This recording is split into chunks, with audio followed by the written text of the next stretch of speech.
Magandang umaga mga kaibigan guys. Alam mo ito yung isa sa masarap sa Welcome to San Marcelino. Nakarating kami dito sa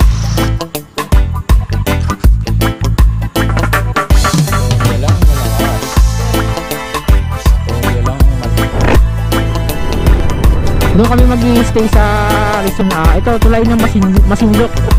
Saan kayo galing? Mga bundok.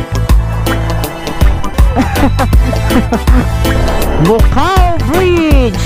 Nice view.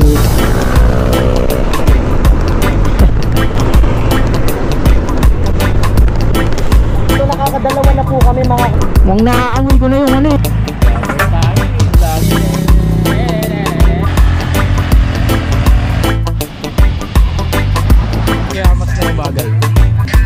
Kuya Joel sa Historia.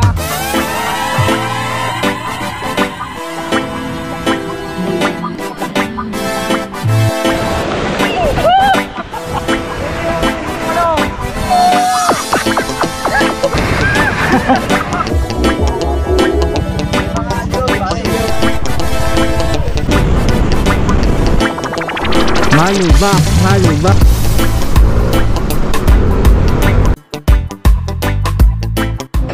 Magandang umaga mga ka-istorya. Dito na natin umpisahan yung vlog natin. Going to Zambales tayo ngayon, Zambales, Candelaria. Mga kasama natin ngayon yung mga kaibigan natin na taga lugar din natin. Yan. Bali 4 na motor lang tayo ngayon mga ka-istorya. Tapos kasama nila yung mga partner nila. Yan. Bali dito tayo ngayon. Nakaka 70 kilometers na tayo. Siguro may higit 180 pa bago tayo makarating doon, or 160 kilometers pa, kasi ang total ng babiyahin natin yun is 240 kilometers mahigit. Tapos may mga nadaan na lang kaming checkpoint. Okay naman, nakakalusot naman, puro lisensya naman, di naman ganoon kahigpit. Hindi pa namin malaman sa iba, sa Subic or Olonga po, kung medyo magiging mahigpit pa doon. So medyo magiging challenging yung biyahe natin ngayon. Tapos ito yung kasama natin ngayon sa biyahe natin ngayon. Yan. Ito mga kasama natin, sila Dado. Si Sir Dado. Ano bang YouTube channel mo? Dado Darwin TV. Dado Darwin TV yan. Subscribe kayo sa channel niya. Ito yung magaling kumanta dito sa amin ngayon. Tapos si Boss LJ. Yan, si LJ, mga lalaki muna. Si Boss LJ, bali sa lugar nila, doon kami pupunta. Saan nga yung lugar nyo ulit sa Zambales? Sa Katol. Yan, sa Katol. Katol, tapos si Sir Joel. Si Joey ba pangalan niya? Sir Joel. Sir Joel, yung kapatid ni Kuya Untong. Tapos yung mga partner nila. Yan, kasama. Ako lang walang partner. Yan, ako lang yung walang partner yan ha. Yan, ebidensya ha. Baka magalit girlfriend ko eh. Sabi nagtatago eh. Meron pangalan Gordon Park. Yan, bali nagkaroon tayo ng konting aberya sa motor ni Kuya Darwin.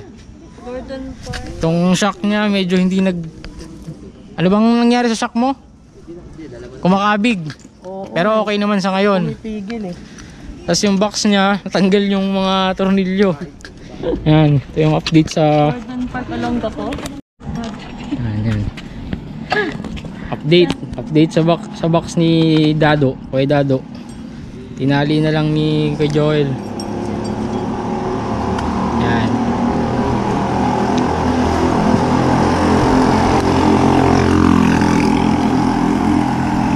Grabe, sobrang tibay ah.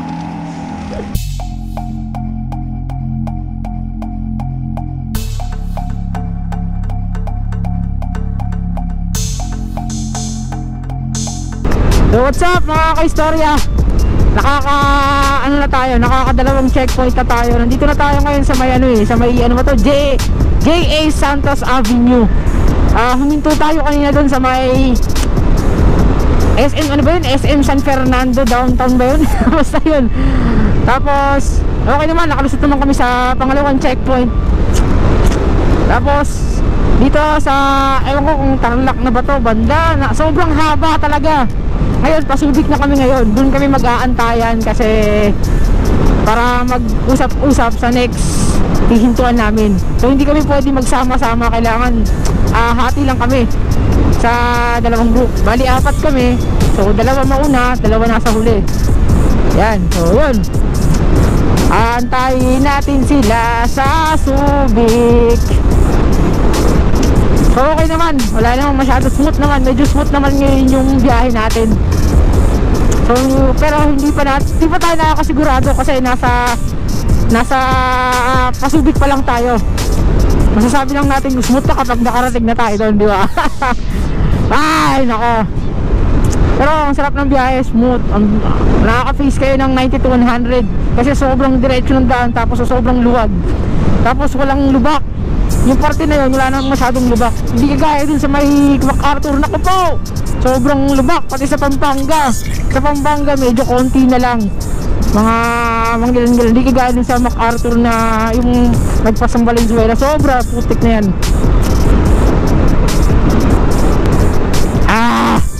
Dito na tayo sa may National Highway.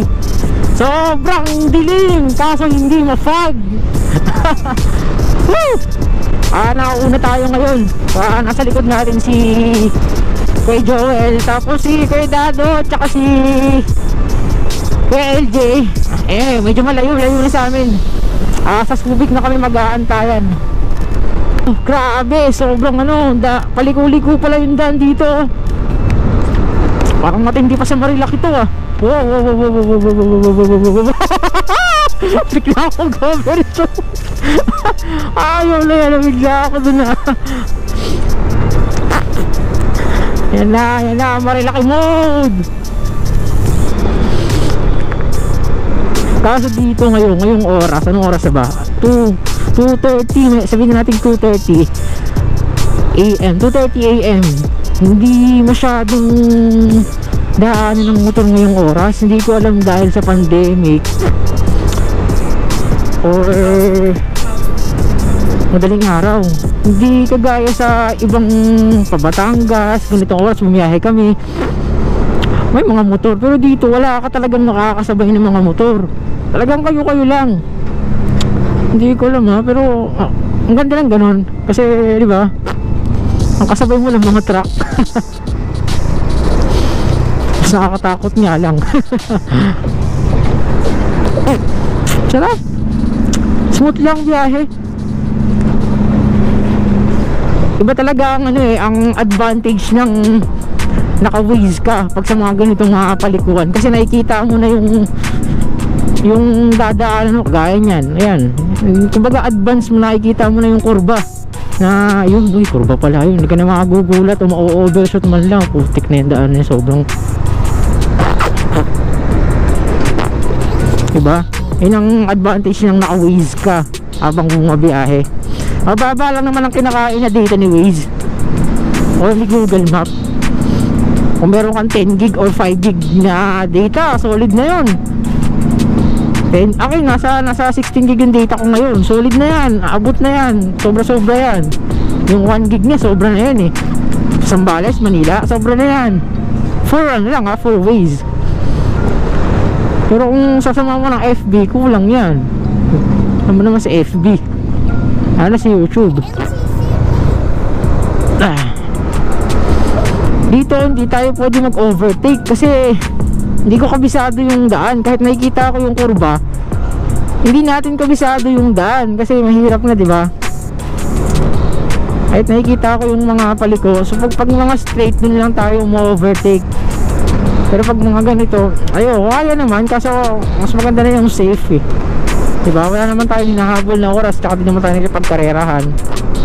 Kaya smooth lang.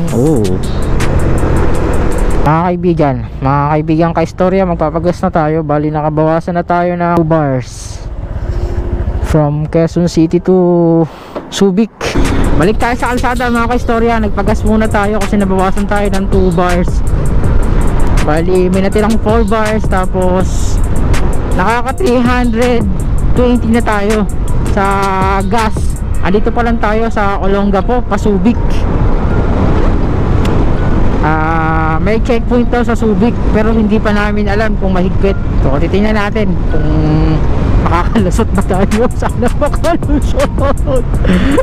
Layo na nung narating namin, tapos di pa kami makakalusot. So tingnan natin, sana makalusot tayo. Nakapasok na tayo sa boundary ng Subic. Ito talaga yung Subic na talaga. May checkpoint sa may boundary, pero di naman siya ganun kahigpit. Hinga tayo ng konti kasi hindi pa nagtatapos ang challenge natin dito sa paglalakbay natin patungong Zambales. Pero may dala naman akong may dala akong travel and medical certificate. Yung mga kasama ko, yung iba walang dalang travel pero may med certificate. Laban lang ang gagawin namin ngayon. Hindi kami sabay-sabay makakapunta doon. Kung yung isa hindi makasama, lahat kami hindi dapat sasama. Hindi lang kami tutuloy. Pero mas mataas ang porsyento na makaabot tayo ng Zambales. Hirap magsalita kasi sumasabit yung labi ko sa braces. Alam niyo, ito yung isa sa masarap sa pagbabiyahe sa kalsada. Yung madaling araw, tapos yung sumisikat ang buwan, yung tipong napakadilim ng daan, tapos yung buwan yung nagbibigay ng liwanag. Diba? Parang ang sarap ng ganung mood. Woo! Welcome to San Marcelino! It's 3 AM in the morning!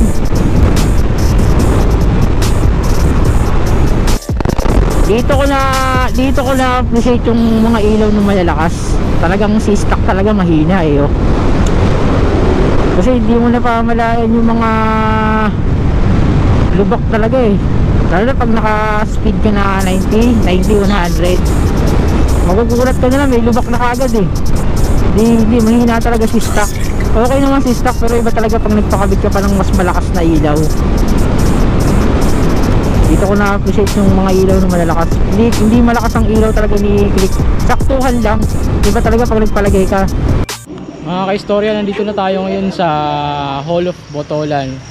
Bali ang oras natin ngayon nasa magpo 4:30 na. Nakarating kami dito sa Hall of Botolan. Mga 40 kilometers na lang para marating natin yung Atol Candelaria, Zambales, no? Yun. So pahinga muna kami ng konti dito, tapos sibat na kami maya maya.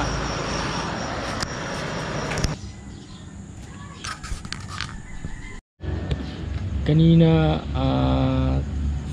mga 5:30 tayo dumating dito sa may destinasyon natin sa Zambales. Ngayon kailangan muna nating matulog para mamaya at least makapunta tayo sa beach, pagala, makagalaw na maayos kasi nakapagod, antok, pero sulit naman. About nga pala sa checkpoint, yung checkpoint, may mga checkpoint pero hindi naman ganun ka higpit. Tsaka ang alis kasi namin madaling araw, kaya medyo siyempre tulog ko yung mga babantay. Kaya kung magbabiyahe kayo, mas maganda madaling araw para hindi ganun kahigpit. Kasi sa banda sa Subic, kung pupunta kayo sa Zambales, yan, mahigpit ang checkpoint daw dyan pagdating ng mga umaga. Kaya yun, i-recommend natin na maganda madaling araw alis ninyo. Tapos mas maganda kumuha na rin kayo ng travel pass saka medical certificate. Yung medical certificate nakukuha yan sa barangay inyo, tapos yung travel pass sa may station malapit sa inyo. Yun lang, madali lang naman kunin. Tsaka pag kukuha kayo, i-advance nyo na mga 1 week, kasi 1 week expired na yun eh. Yun. Tapos balikan ko kayo mamaya. Ako i-idlip muna kasi pagod ako sa biyahe. So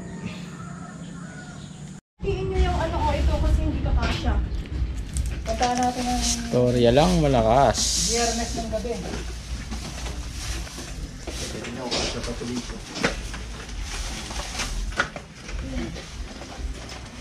Alak ba to? Iwan nyo na yung alak, baka mga tayo dun. Kitang kita. Storya lang ang malakas.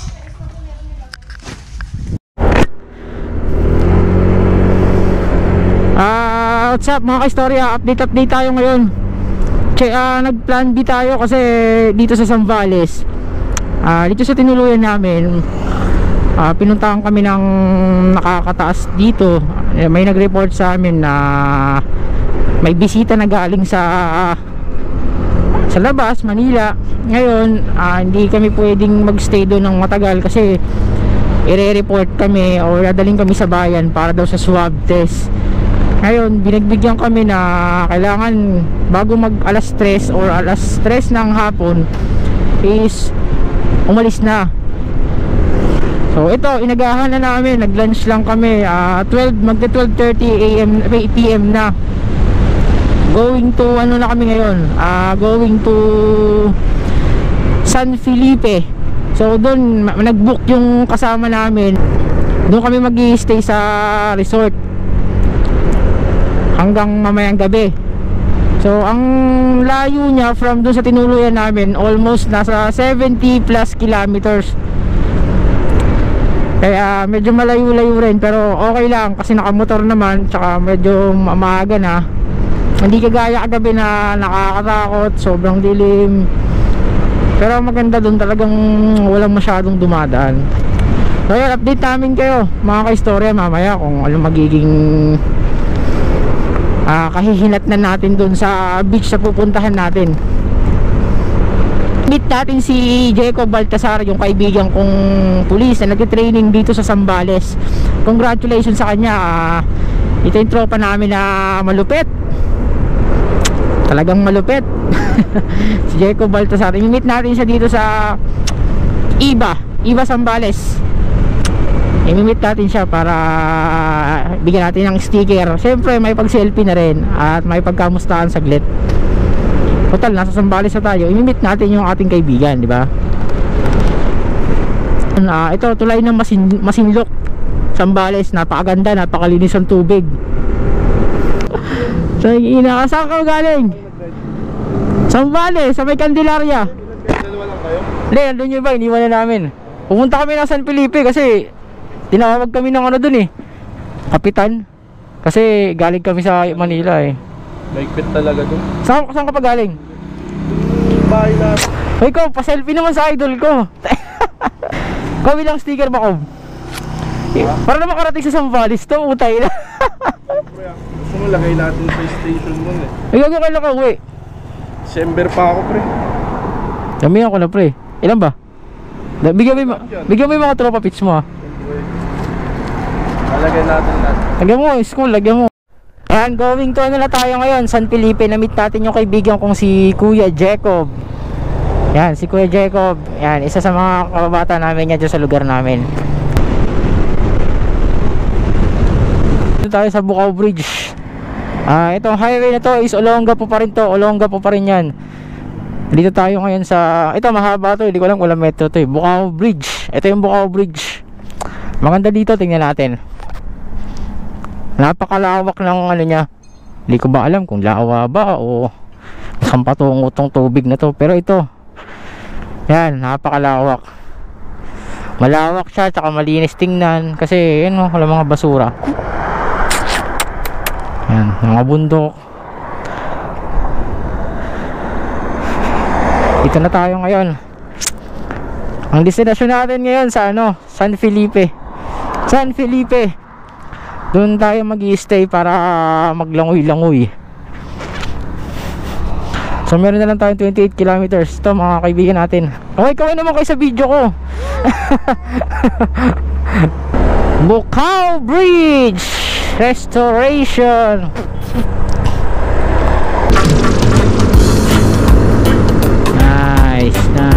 Nice view.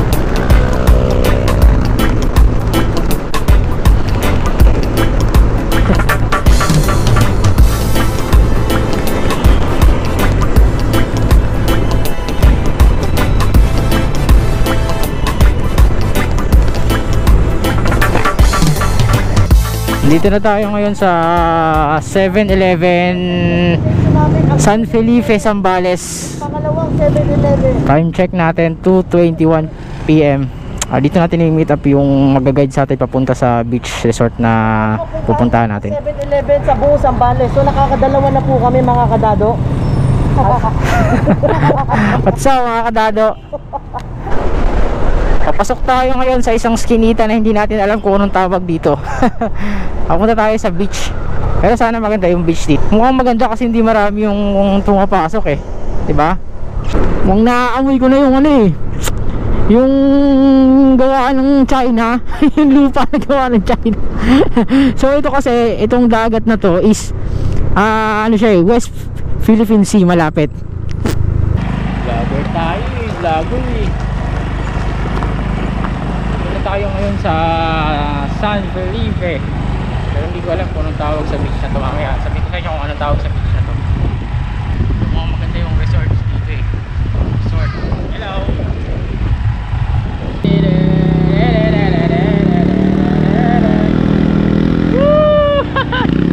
Yay! Ataw!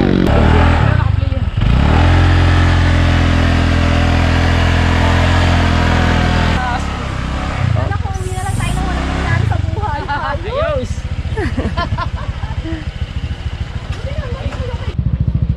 Boss Dado, na-trap sa buhangin.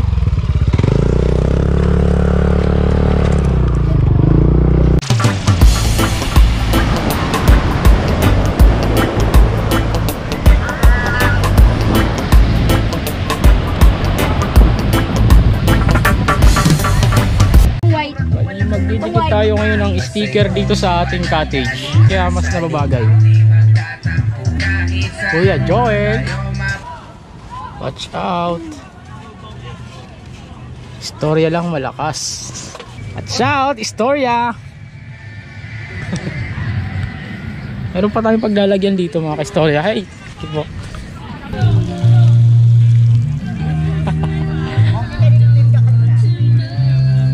Malaban pa namin kayo kanina.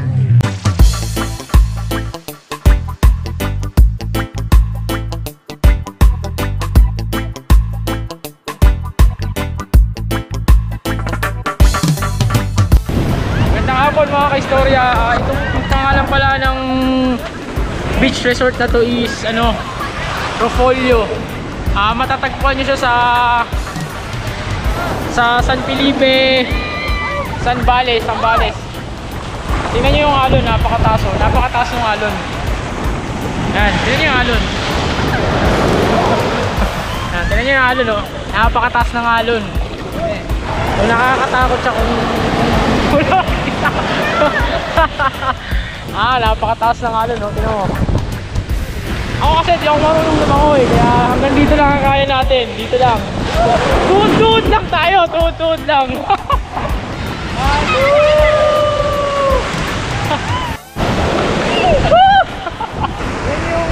yung sunset. Napakaganda.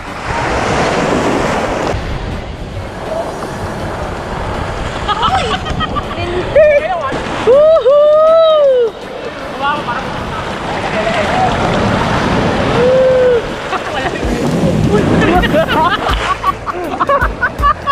Puro buhangin. Puro buhangin ang puta eh. Abot! Ow!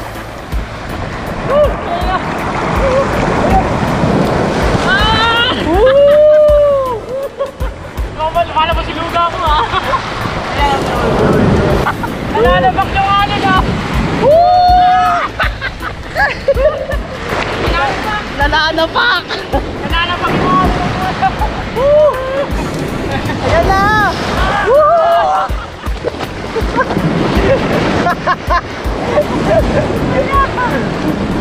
Nananapak!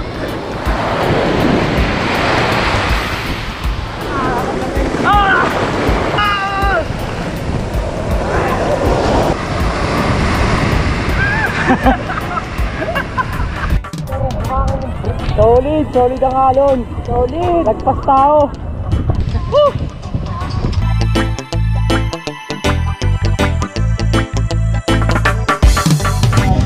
Ano yung tunil na mahaba? May mga ano yun, pare. Kasi pagka sumobra ka sa ano doon, sa EPN, masisira yung Pasig. 8:14 PM. So, ininom mo na ng konti. Try natin yung tuwan ng mga tropa dito. Tapos, lang po na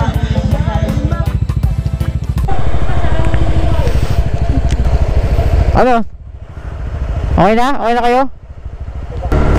What's up mga ka-istorya? Going home na tayo ngayon kasi mahirap abutan ng bagyo sa daan. Anong oras na ba? 1 AM. 1 AM ang target namin na mag-ride out dito sa resort na tinuluyan namin. Ngayon yung iba kulang sa tulog. Ako, di ako nakatulog. Sobrang lamok. I expected ko lalamigin ako pero hindi ako nilamig eh. Nilamok ako eh. So going na tayo ngayon. Meron tayong 178 kilometers para makarating sa bahay. Siguro expected natin na makaka-away from dito sa San Felipe, ito bagong bayan, Quezon City, is nasa 5 to 6 hours. Maigat sa atin, medyo nararamdaman na namin yung hangin ngayon. Tapos sa langit medyo nagbabadya na rin ng pakonti-konti. Naging successful naman yung ride natin ngayon, pero dapat talaga ang target namin na makauwi is bukas pa. Ay mamayang ano pa,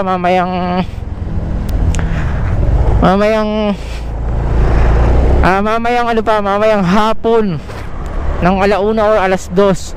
Pero nag-iba nag-plan B kami, so okay lang, at least nakapagtampisaw kami sa dagat.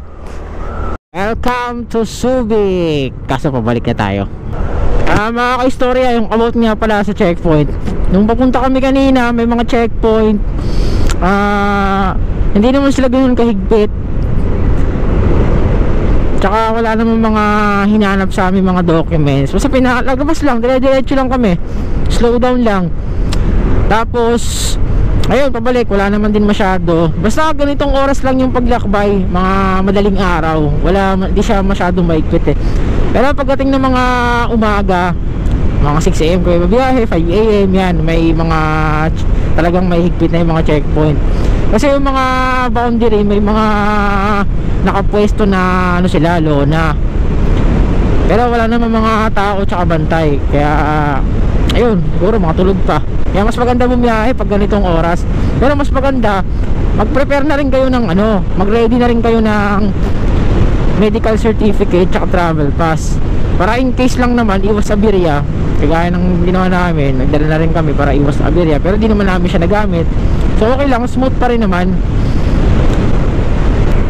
Tapos yung beach na pinuntahan natin kanina, yung resort, maganda, medyo maganda siya, maganda yung tubig.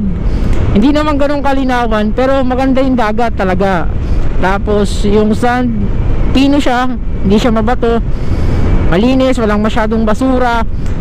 Tapos parte siya ng ng liwaliw ba yun? Liwaliw na lugar sa San Felipe, Pampanga ba? San Felipe, Zambales. Bali yung dagat na yun, isa na siya na malapit na or parte na ng West Philippine Sea. Kaya yung alon maganda, mataas. Taas ang alon niya talaga, halos lalagpas siya ng tao kapag umusog ka pa sa bandang Pangpang. So ang cottage namin nasa 500. Okay na, maluwag na, nagkasya naman kami. Sa kubo-kubo lang siya eh. Tapos sa entrance, hindi ko alam kung 100 eh, hindi ko alam, pero 200 ang binayad namin eh. Ang siningil sa amin 200. Pero sa ganung presyo, para sa akin mura siya kasi ang ganda ng resort. Maganda talaga yung resort niya. Kaya siya eh, kumbaga worth it naman eh. Napakamura ka pa nga eh. Hindi siya masyadong mataong lugar. Hindi ko alam kung dahil pandemic. So hindi talaga advisable bumiyahe ngayong pandemic. Sa totoo lang. Kasi ang daming checkpoint, ang daming bawal. Yung sa Zambales, Candelaria, nakatuloy na kami. Ang problema, may nagsumbong daw na kapitbahay. Yun, nireport kami sa barangay. Pumunta yung kapitan dun sa tinutuluyan namin. Then pinapaalis kami. Ngayon, kinausap na baka pagbigyan kami hanggang hapon 3 PM. Kasi kung hindi daw kami makaalis sa mismong araw na yun, dadaling kami sa bayan for swab test and quarantine. Ang quarantine 14 days. So nag-decide na lang kami na umalis na kami ng after lunch. Kaya ayun, umalis na kami. Tapos plan B kami, sa ibang beach na lang kami, San Felipe, Zambales. Okay naman, solid din. So hindi naman nasayang. Tapos inagahan na lang din namin yung uwi namin ngayon. Imbis na hapon pa ng November 1, inawa na naming madaling araw kasi baka abutan kami ng bagyo. So ngayon wala namang bagyo, nandito na tayo sa Pampanga. Mahigit 98 kilometers na lang para makarating tayo sa bagong bayan, Quezon City. Ayun, smooth naman mga kaistorya.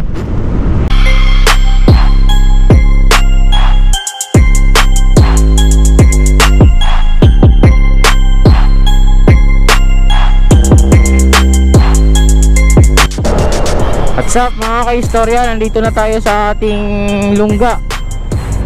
So hanggang dito na lang muna ang ating vlog mga kaistorya. Kailangan na natin muna magpahinga. See you on next vlog mga kaistorya. Maraming salamat sa pag-support nyo sa aking page at YouTube channel. Please like, share, and subscribe mga kaistorya. Paalam!